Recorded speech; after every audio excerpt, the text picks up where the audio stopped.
Hello everyone, তো তোমরা সবাই কেমন আছো? আশা করছি সবাই খুব ভালো আছো। তো আবারও আরেকটা নতুন ব্লগ তোমাদেরকে সাথে নিয়ে শুরু করছি। তো এখন বাজে হচ্ছে 11টা। তো এখন থেকে আজকের ব্লগটা শুরু করছি। আর আজকে রান্না করছি হচ্ছে মুসুরির ডাল। তো ভেবেছিলাম আম দিয়ে করব, কিন্তু আম একটা ছিল ফ্রিজে, তো সেটা না নষ্ট হয়ে গেছে। তো সে কারণে দুটো টমেটো কেটে আর কি টক ডাল করলাম, আর হচ্ছে আলু সিদ্ধ, আর হচ্ছে ডিম ভাজা। তো আজকে প্লেন খাবার। তো যাই হোক, এই যে এখন রান্নাটা করে নিচ্ছি, ভাতটাও হয়ে গেছে। আর এই যে এখন ডালটা ফোড়ন দেব, সর্ষে ফোড়ন দেবো, সর্ষে শুকনো লঙ্কা এই আর কি। তো চলো আমি রান্নাটা করে নিই, আজকের ব্লগটা তোমরা দেখতে থাকো। আর আজকে মুডটা একটু অফ আছে, কেন কি তোমরা ব্লগটা দেখলেই বুঝতে পারবে, অথচ থাম্বনেল দেখেও হয়তো বুঝে গেছো যে কেন মুডটা অফ আছে। আর সে কারণে আজকের ব্লগটাও বেশি বড় হয়নি, একদম ছোট্টই হয়েছে ব্লগটা। তো দেখো ডালটা ফোড়ন দিতে গিয়ে কতটা ডাল পড়ে গেছে। তো চলো এখন ডালটাও হয়ে গেল, ডালটা নামিয়ে নেব। তো ডাল নামিয়ে দিয়ে এখন চলে এসেছি ঘরটা একটু গোছাতে। তো জামা কাপড়গুলো অনেকক্ষণ আগে ছাদের থেকে আনা হয়েছে, কিন্তু সেইগুলো না ভাঁজ করা হয়নি। তো ভাবলাম রান্নাটা যখন হয়েই গেছে, আজকে আগে আগেই রান্নাটা হয়েছে, তো সে কারণে আর কি ঘরটা এখন একটু গুছিয়ে নিই। তো জামা কাপড়গুলো ভাঁজ করে নিচ্ছি। আর অয়ন তো বাইরে খেলা করছে, তো ওকে স্নান করিয়ে দিলাম, দিয়ে তারপর বাইরে খেলা করছে। তো ভাবলাম কিছু কাজ সেরে নিই, তারপর আর কি ওকে কিছু খাইয়ে তারপর ঘুম পাড়িয়ে দেবো। আর অনেক সময় না এরকম হয়ে যায়, তাড়াহুড়ো করে যখন আমি ফোনটা সেট করি, ভিডিওটা করার জন্য আর কি ফোনটা সেট করি তাড়াহুড়ো করে, এমন সময় কি হয় যে আমি ভাবছি যে ভিডিও কিন্তু হচ্ছে, আমি সেটাই ভাবছি, কিন্তু পরে দেখে আমি ক্যামেরাটাই চালু করিনি। এটা একবার না, এটা অনেকবার আমার সঙ্গে হয়েছে। তো কি করব, সত্যি এত তাড়াহুড়ো করে কাজগুলো করা হয় না, উম, বুঝতে পারি না। তো সেরকম আজকেও হয়েছে, তো সে কারণে আর কি বললাম তোমাদেরকে, এরকম হয় জানো তো, তাড়াহুড়ো করে যখন ফোনটা সেট করি না, ক্যামেরাটা অন করতে ভুলে যাই, বা অন করেও আবার হয়তো অফ করে দিই, তো এরকমটা হয়। তো জামা কাপড়গুলো ভাঁজ করে দিয়ে এখন চলে আসলাম বিছানাটাকে একটু গোছাতে। বিছানাটা এমনি গোছানোই আছে, ওই যে সকালে গুছিয়েছিলাম, তো এমনি একটু ওপর দিয়ে আর কি ঝেড়ে দিচ্ছি, আর সাইডগুলো ভালো করে আর কি গুজে দিচ্ছি।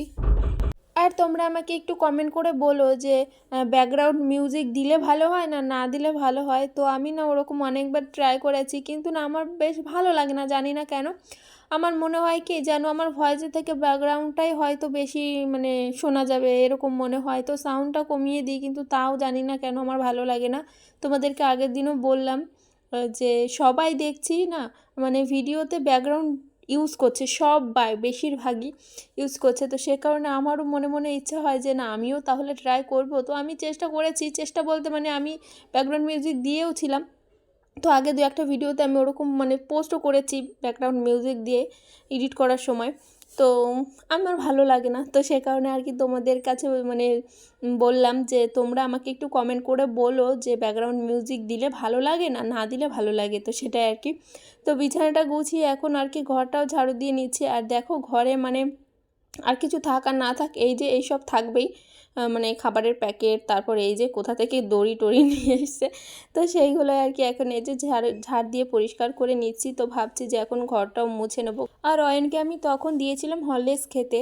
তো ও না হরলিক্স গুলিয়ে দিলে খায় না, ও শুধু শুধু চেটে চেটেই ভালো খায়। তো সে কারণে আর কি একটু দিয়েছিলাম, ও খেয়েছিল, আর ঘরে ফেলেছে। তো সে কারণে আর কি ফেলেছে বলতে আর কি পড়েছে ঘরে। তো সে কারণে ঘরটা না কেমন যেন আঠা আঠা হয়ে গেছে। তো সে কারণে ভাবলাম যে আজকে সবগুলো ঘরই মুছে নিই। প্রথমে রান্নাঘরটা এই যে মুছে নিচ্ছি, গ্যাস ওভেনটা মুছে নিচ্ছি, তারপর রান্নাঘরটা মুছবো, তারপর আমাদের ঘরটা মুছবো, তারপর শ্বশুরের ঘরটা মুছবো। তো এই করব।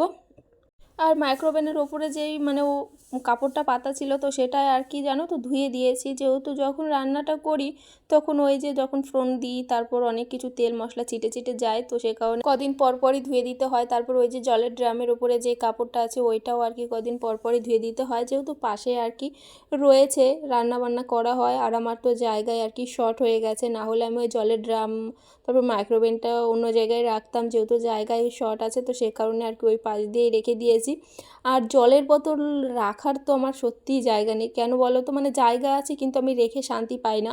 আমি তোমরা দেখো যে আমি আলনার উপরে কিছু বোতল রাখি, মানে যেটা আমি খাই, আর আমার বর তো খায় হচ্ছে ফ্রিজের জল, তো সেটা আর কি ফ্রিজেই রাখি, আর যেটা আমি খাই সেটা হচ্ছে আলনার উপরে রাখি। আর শীতকালে মানে সব বোতলই আর কি আলনার উপরে রাখা হয়। আর আমার ছেলে কি করে, মানে সব বোতলের জলগুলো না মানে ফেলে দেয়, তো ঘরে ফেলে দেয়, জানি না কেন। তো ও এরকম করে, ও আর কিচ্ছু নিয়ে খেলবে না, শুধু জল পেলে জল নিয়ে খেলবে, তো এটাই করে। তো দেখো রান্নাঘরটা মুছে এখন চলে এসেছি ঘরটা মুছতে। আর অয়ন বিছানায় ছিল, মানে ওকে আমি বিছানায় তুলে দিয়েছিলাম, ওকে বলছিলাম যে তুই বল নিয়ে বিছানায় খেল, আমি ঘরটা মুছে নিই। আর বারবার নিচে ফেলছিল আর আমি ওই যে তুলে দিচ্ছিলাম। তারপর দেখো এই যে আলমারির সামনে এই সাইডটাও আর কি মুছে নিচ্ছি, আর অয়নের সঙ্গে কথা বলছিলাম। অয়ন মানে বলছিল যে আমি নিচে নামবো, তো আমি বললাম না নামতে হবে না, তো দেখো তাও নেমে গেল। আর বাচ্চা মানুষ কতক্ষণই বা এক জায়গায় থাকবে, আর অয়ন তো প্রচণ্ড দুরন্ত, খুব চঞ্চল, ও এক জায়গায় মানে 2-3 মিনিট থাকবে কিন্তু তার বেশি আর থাকবে না, তো এই আর কি। তো ওই যে ওই ট্রেনটা নেওয়ার জন্য আর কি ওর ভেতরে ঢুকেছিল। তো দেখো সব কাজবাজ সেরে বাসন টাসন সব ধুয়ে ঘরটার মুছে সব কাজ কমপ্লিট করে এখন একটু রেডি হয়ে নিচ্ছি, কারণ এখন যাব হচ্ছে একটু ডাক্তারের কাছে। মানে অয়ন খেলতে গিয়ে পড়ে গেছে, তো আগে একদিন দেখালাম তোমাদেরকে যে মাঠে গিয়ে পড়ে গেছিলো, তো তখন কেটে গেছিলো, মানে তখন আবার ছুলে গেছিলো। আর আজকে পড়ে গিয়ে জানো তো সেই ভুরুতে আর কি কেটে গেছে, তো সে কারণে আর কি ডাক্তারের কাছে যাচ্ছি, একটু ওষুধ নিয়ে আসবো। তো তোমাদেরকে বলেছিলাম আগের দিন যে তোমাদের দাদাভাইকে বলবো যে একটা মলম নিয়ে আসতে, সেটা আর কি আনা হয়নি, যেহেতু একটু ছুলে ছিল তো সে কারণে আর কি আনা হয়নি। তো ভেবেছিল যে পরে নিয়ে আসবে, আর আনা হয়নি, তো সে কারণে ভাবলাম যে না আমি যাই ডাক্তারের কাছে। আর যেখানে ডাক্তার দেখাই তো আমাদের বাড়ির কাছে আর কি, সে কারণে আমি ওই নর্মাল ওই সুতি শাড়িটা পরে নিয়েছি, আর অয়নকে এই গেঞ্জিটা পরিয়ে নিয়েই যাব। তো দেখো ভুরুতে কতটা কেটে গেছে, মানে যখন কেটে গেছে না তখন আমিও ছিলাম কাছে, মানে দেখছিলাম, মানে খেলা করছিল। তো আমার ওই জায়ের মেয়েটা আছে, তো ওর সঙ্গে আর কি খেলা করছিল, দিয়ে কীভাবে যে পড়ে গেল, তো তারপর আর কি কেটে গেছে। তো কি করা যাবে, আর এখন যাব ডাক্তারের কাছে, তো চলো এখন ডাক্তারের কাছে যাই।